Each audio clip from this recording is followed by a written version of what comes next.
Mbote bandeko balandi tozali awa na kati ya kankokolo to ekosala nini ezali activité moko munene lelo le 4 janvier 2023 les jumeaux forts du Congo na chante de l'Éternel les frères José Nzita basali campagne de sensibilisation des dons de sang gratuits to bengi yango bikisa moninga awa tozali na bajimo pe na bajimel bakoloba bino moko bokoyoka tozui liboso bajimo mibale to bengi bango ba ambassadeur bango ba commissaire présenté. Bonjour. Bonjour. Voilà, to bana na gauche na droite bien se boka ndenge moko. Ndeko ko se présenter après oui, comme on a Christian Tsumbu biso toza ba ambassadeur ya ASBEL les jumeaux forts du Congo. Voilà. Ebi ke ezala soki batete la ba kango Omana Chako. Soki kuna bera timba na nzuzi. Soki pas baluba kuna bera ka mbuina kanku. Alors yo bintumbu ezali par rapport à quelle aire géographique selon les Congo? Bon, ils ont Congo, biso za ba Congo. Tsumbu na Tsumbu na timba. Yo timba. Nganzuzi timba. Voilà. Kai Christian Tsumbu. Christian Tsumbu, merci beaucoup. Ngai Chris Tsumbu timba. Ah voilà. Merci beaucoup, c'est l'ambiance au Kanka Kokolo ici pour les dons gratuits de sang avec les jumeaux forts du Congo. Alors, Tokene Penza Milaïte parce que Makamboza tellement ébélé, Bolanda qui excellence vice-ministre à la défense de la Kiwana, José Nzita Emoko, les chants de l'Éternel. Tozuka Kabajimo et Liboso, ça impressionne par rapport à la journée. Quelle est votre motivation à donner votre sang pour des militaires inconnus? Juste un signe de patriotisme ou bien par souci de visibilité de votre ASBEL seulement? Non, il y a un souci à Ndekonabiso Babunda pour une école Nabiso. Il y a un monde qui soutient Malam Auto ko pesa bango ezate pour Nabiso. Pour ça, batebele ba salango ba kangsa ba moye ba pipe ba tindi Nabiso to ndimi ko pesa makila Nabiso.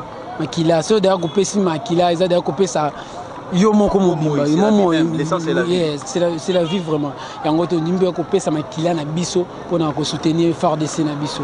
Merci beaucoup ambassadeur. Tellement que boza bajimo bolo bapeka eloko moko. Est-ce que vous partagez les mêmes avis? Quelle est votre motivation par rapport à cette journée à donner votre sang aux militaires, aux FARDC congolais comme un signe de soutien à nos voyants soldats? Votre impression par rapport à la journée en tant qu'ambassadeur? Oui, biso ambassadeur il y a les jumeaux forts du Congo ya ASBEL na biso ya Congo RDC. To pesi makila na biso pona FARDC pona soutenir bango. Ba obunda mingi pona mboka na biso soutien ils a vraiment une gravité. Tota na ba est ya pays batu ba okelela makila. Yango ASBEL les jumeaux forts du Congo et sensibiliser batu ba opesa makila pour soutenir FARDC na biso ya Congo démocratique du Congo. Merci beaucoup les jumeaux forts du Congo. C'est ça votre moyen au Bozui. L'essence c'est la vie même. Les dons les plus précieux pour partager na ba voyant soldat na biso bazana besoin makila. To bengi ba ambassadrice mususu ba jimel. Merci beaucoup Timba Izuzi. Tozui sikoyo ba jimel mususu. Merci beaucoup chers téléspectateurs pour na ba kolanda biso na télévision. Merci beaucoup cher internet. Émission Oyo Ekoleka na magazine Kabali Solo et Ekoleka Pel Susu na internet sur Champion Pro TV avec votre serviteur Denver ainsi que la merveilleuse Nyalopeke. On a pour compte ya Champion Pro TV. On a ba kolanda biso na télévision ezali magazine Kabali Solo na Lingala et puis les magazines l'émission Les Patriotes. Bonne fête, joyeuse année 2023. Tozali on a kati ya kankokolo na cadre de la campagne de sensibilisation Bikisa Moninga lancée par les frères José Nzita en collaboration avec les jumeaux forts du Congo. Tozi ba ambassadeur ya liboso tozali susu na bana basimi bale bazali ma passe ndenge bozali komona ba ko se présenter bango baloba eloko netili bango ba ya ko pesa makila kaka pamba boye na bato ebité parce que on est congolais, on s'aime, ils doivent donner leur motivation. Bonjour demoiselle. Bonjour. Bonjour Yaya. Bonjour. Tu peux te présenter? Je réponds au nom de Graciela Kankou Kabanga. Graciela Kankou Kabanga. Et vous? Je réponds au nom de Béni Siamboui Kaimbe. Béni Siamboui Kaimbe. Voilà, là c'était Tima Nanzouzi. Là maintenant c'est Mboui et Kankou. Quelle est votre motivation à donner votre sang pour cette journée? Premièrement, pour Nanga Nakoloba, et amour. Amour, pourquoi? Parce que nous voyons na ba télé, dans des réseaux sociaux, tozomona na bande ko na biso oto bengi ba IFARDC. Bazo perdre vie pour na kosunga mboka na biso pour na kobatela mboka na biso. Et c'est pourquoi nous l'ASB le chemin fort du Congo en collaboration avec le frère José Ntita, toza ki likanisi ya kosunga ba IFARDC. Toza na biso na ba moyen ya kosunga bango te. Tozui likanisi oyo to bengi yango bikisa muninga. To penser premièrement na ba IFARDC o bazo perdre bon moi chaque jour pour na kobatela mboka na biso. Yango biso ASB le chemin fort du Congo. To sangani pour na ko récolter makila pour na kosunga ba IFARDC o bazali ko batela mboka na biso. Merci beaucoup. Yeah. Bon, en fait, même question, hein? Oui. Français, lingala, soyez à l'aise, même Chilouba aussi. Oui, ça ne dérange pas. En fait, pour Nanga, ce n'est pas par plaisir nettoyer place pour na pesa makila ou soit pour tomila kisa. Eza bongote. Ce qui te pesi makila na biso parce que tozo mona ba FARDC, na ba guerre bazo kufa ba misusu kutuva après bituma ba kobunda va raza na bon moime makila ozongisa ye ezate. Mais ce biso to pesi na kesi na bango ya makila. Que makila na biso pe ya ba jimo eza na kati omoni te ke osunga bango to sali yango te ke pour s'inventer ou bien pour tomila que non toza na bolingo koleka batu mususu mais to sali yango mpona kosunga ba FARDC na biso o bazo bunela biso chaque jour pe ba o bazo perdre bomoi na bango chaque jour. Merci beaucoup. Merci.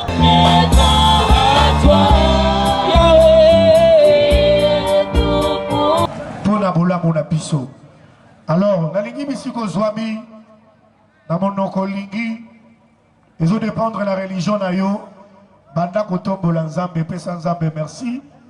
Loba na nzambe merci parce que c'est lui qui a permis à ce que tobanda makabiso pamba te kimia na biso ezo talisa matoko landisama.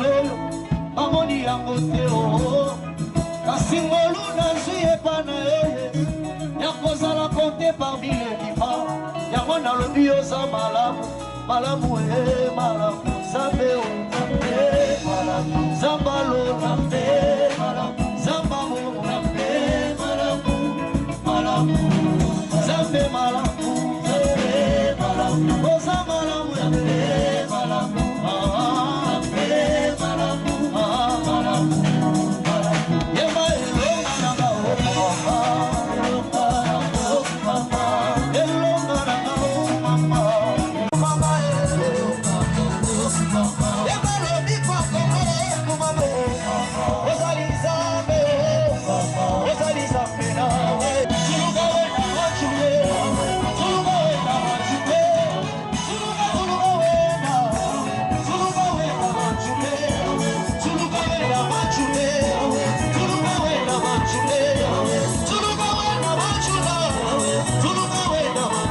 Yango pe mukolo oyo José na équipe ne mobimba pe ba lobi biso pe mukolo oyo ezala mukolo ya kitoko motindo oyo mukolo oyo biso pe tozala don pona bandeko na biso mukolo oyo biso tolingi kopesa pe makila na biso ndenge basoda bapesa makila na bango pona ekolo biso pe topesa makila na biso pona bandeko oyo bazangi makila oyo bazali kolela oyo bazali kokufa yango zokomona faites votre don bénévole de sang maintenant pour sauver des vies ezana batu mosusu bazali kokufa pona bazangi makila soki biso tokosala yango tokozala lokola Yesu oyo ayaki kopesa bomoi tika lokola eza tango ya kote ya te eza libondeli tika toyeba kobondela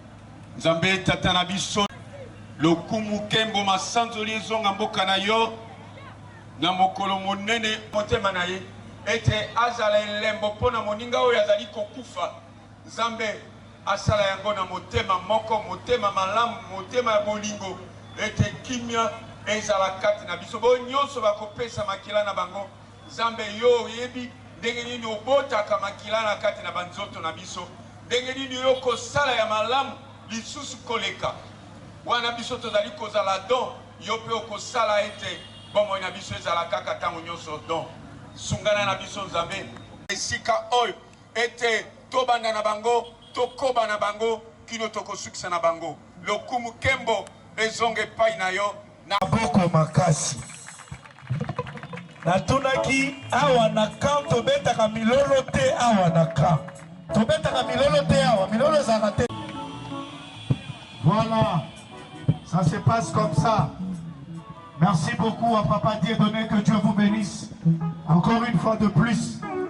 Je l'avais dit tantôt lors de mon introduction que cette date, elle est tellement significative que il y a José et le Mona Bajimo fort du Congo.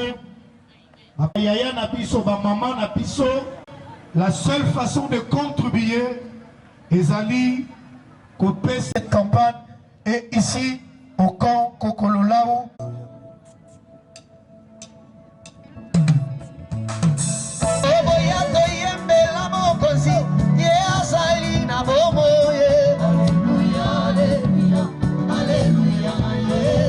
Et respecter son autorité, Madame la vice-ministre de la Défense qui s'est développée de cette campagne de don du sang.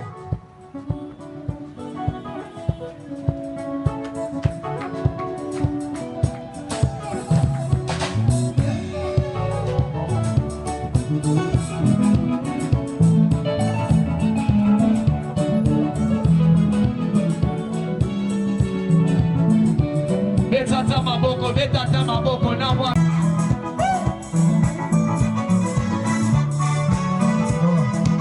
loba ya suka ezwaka kyokosala okosi na buya e biblia na maboko bina yo e yawe sembola loboko yo nde yo na monoko elikia na motema eloka ezali e bina bakase oya simikaza makasi ata makasi esilika po ete nzele toni binyoko bangalido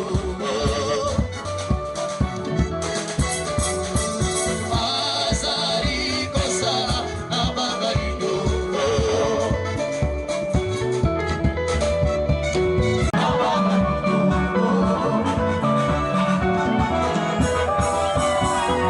azali kosala na bangalido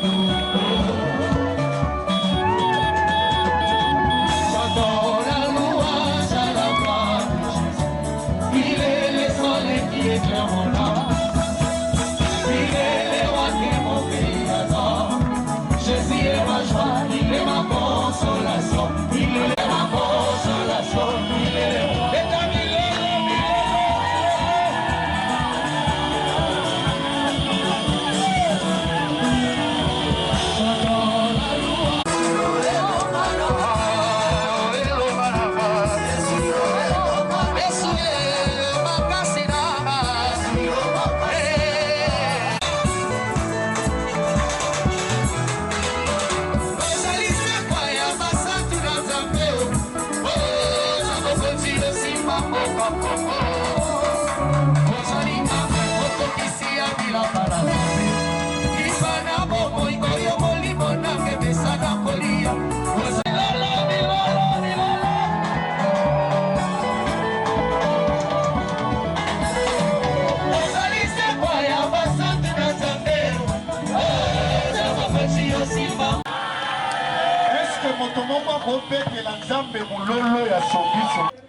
Et pour des bons,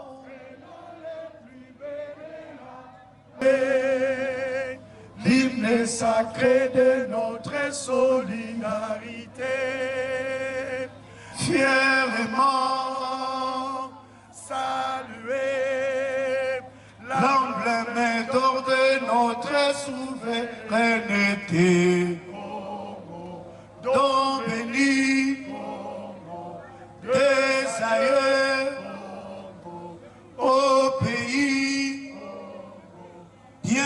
bien-aimé, nous peuplerons ton sol et nous assurerons. 30 juin du 30 délit, que nous léguons pour toujours. Nos places. Je vais rapidement inviter sur ce podium. Acclamez bien, acclamez bien, acclamez bien. Officier supérieur de FARDC, distingués invités à vos titres et qualités respectifs. La cérémonie qui nous réunit aujourd'hui est pleine de signification, en ce sens qu'elle célèbre nos vaillants soldats. À cette occasion solennelle, j'ai l'honneur et le privilège de prendre parole au nom de tous les jumeaux et jumelles du frère José Nzita et au mien propre pour vous adresser nos sincères remerciements pour votre présence. Permettez-moi, Excellence, de rendre grâce au Tout-Puissant, le Dieu créateur du ciel et la terre, de nous avoir donné la chance de vivre cet événement.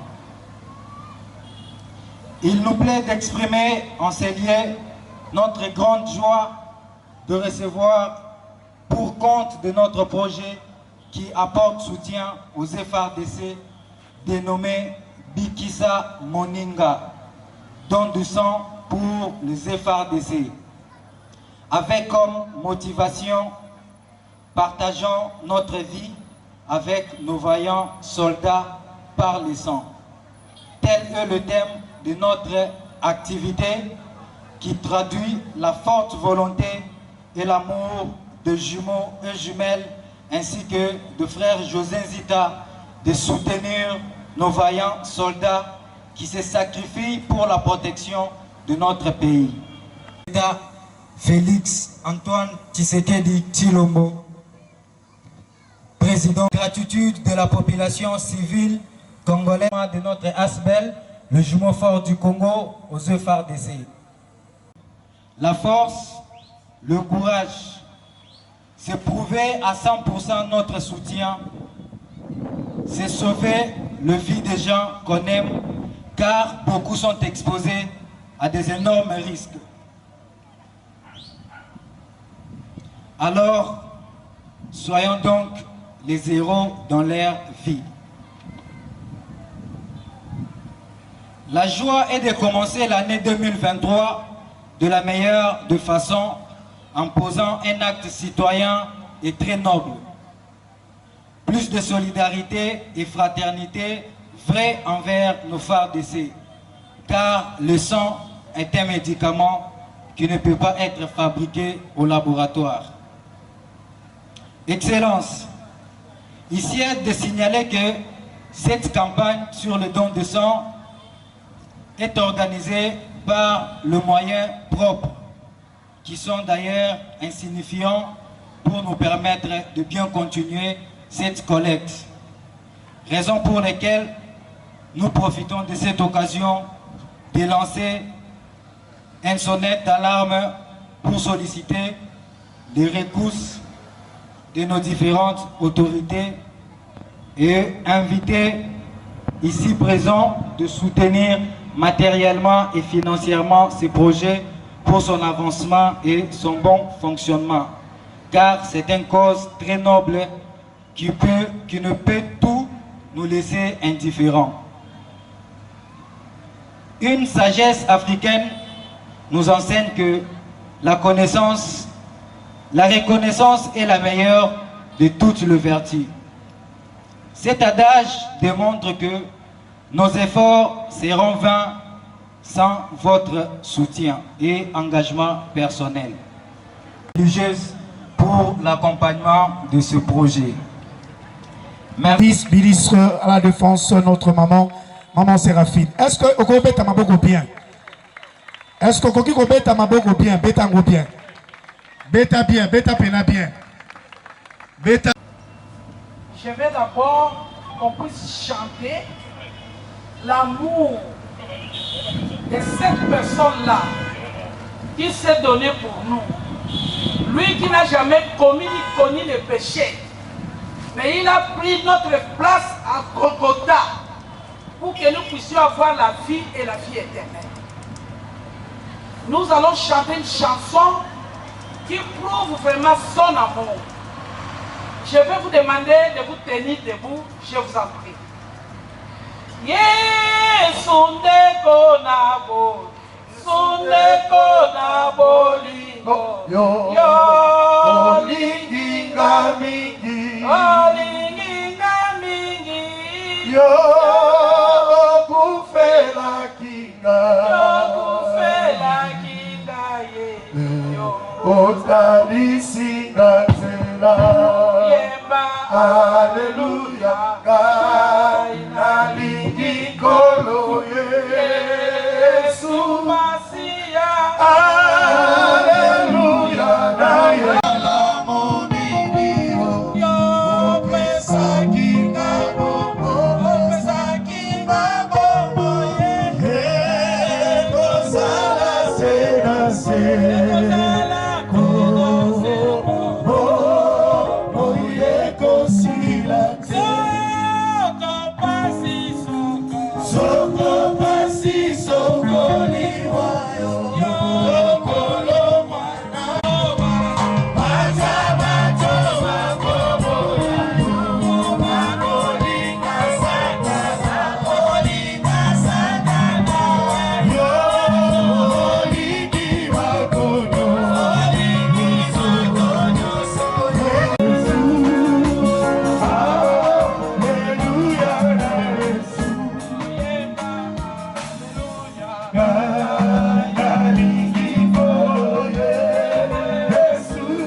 Seigneur notre Dieu, nous voulons encore remettre le Congo entre tes mains. Nous voulons remettre le président de la République entre tes mains. Le gouvernement et toutes les institutions entre tes mains. Nous savons que tu es le seul qui est au contrôle de toutes choses.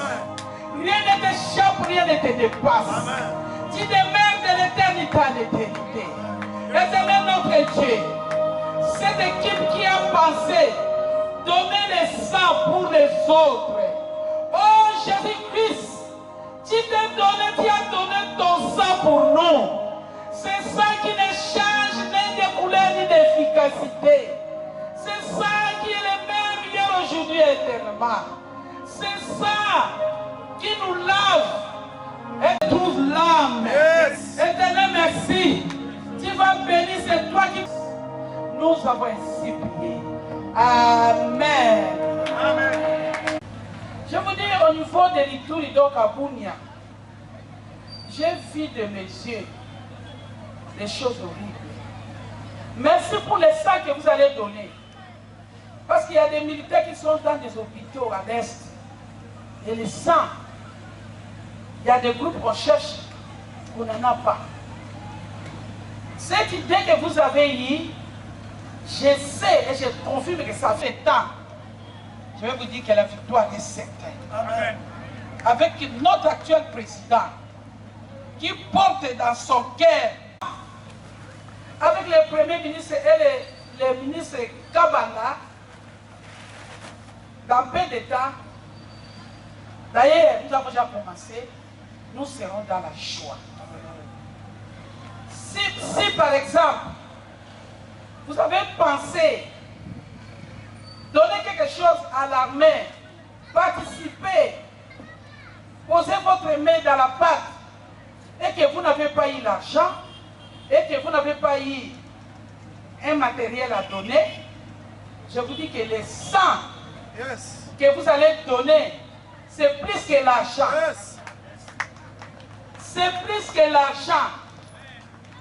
Que le Seigneur vraiment vous bénisse. Nous vous soutenons. Nous appelons à cette occasion nos amis de diaspora qui m'écoutent à ce moment et veuillez aider cette organisation pour que ça puisse aller de l'avant. Aidez-nous. Vous êtes nos fils, vous êtes des Congolais. Là où vous vous trouvez, si vous trouvez que vous avez quelque chose pour que vous puissiez soutenir ce groupe, cette association, faites-le, Dieu vous bénira. Je remercie notre président de la République qui, à ce moment, nous donne de l'espoir. Je remercie le Premier ministre qui est en train de mettre en application la vision du chef de l'État. Et je remercie mon ministre, le ministre Gilbert Kabanda, qui m'a envoyé enseigner pour vous soutenir. Et il a promis qu'il vous soutiendra dès que vous serez à la défense. J'ai dit et je vous remercie. Toujours copé sa makila, kola kisa takisa, na copé sa makila na ye. Et puis par responsable peu bakoti à FRDC, oyebi ko pusana fona copé sa makila na bango.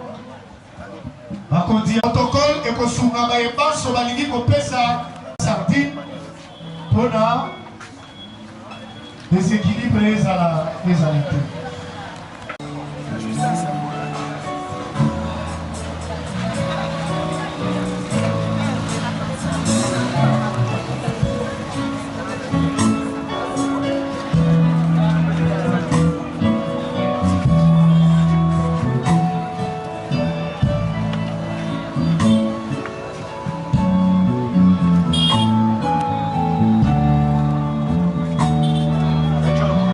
Se faire vraiment en ordre.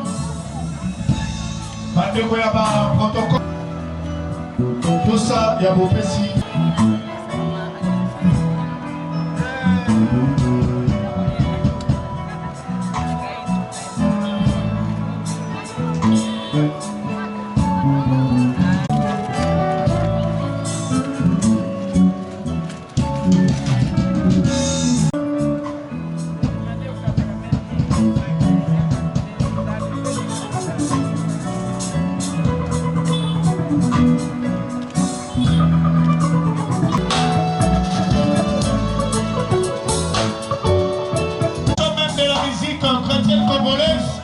Il y a José Tita sur ce podium.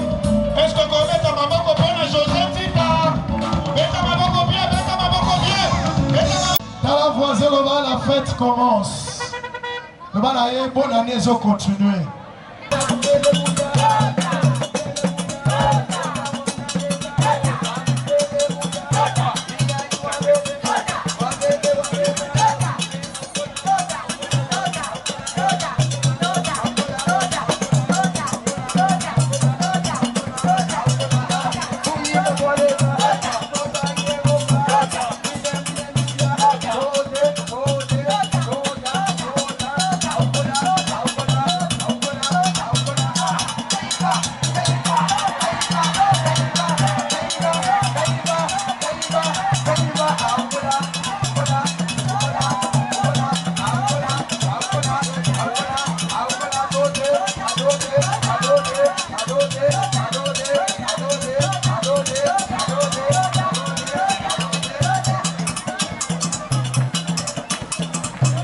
Beta boulolo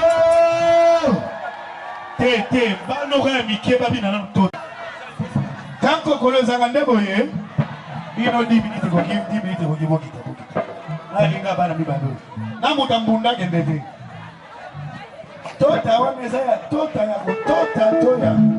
Zela na no beta ba ngombalela mbunda ba ngomba. Oyo zona mo ba 1000 francs ba 500 ko encourager bana te. Uzoka ngela mbongo ngoni miseko bunga yote. Bon, wapi mtanobo anzambo total. Frère, frère. Allez, toki.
Dans le cadre, il y a toujours une campagne de sensibilisation. Bikisa Moninga, il y a FARDC.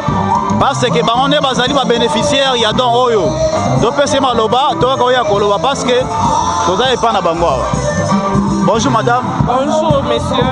Je suis sous-lieutenant, Naza sous-lieutenant et je travaille dans la presse militaire. En tout cas, l'impression que c'est Makasi, que Bana Mboka baza de cœur avec nous les FARDC parce que l'armée a biso baza conscient parce que l'armée il y a bango, il y a biso nyonso ceux qui tozo kunda, ceux qui tozo basoda bazo kunda na est ezali pona intérêt commun biso nyonso donc eza impression na ngeza songo makasi kotala que bana mboka baza intéressé na armée na bango ya mboka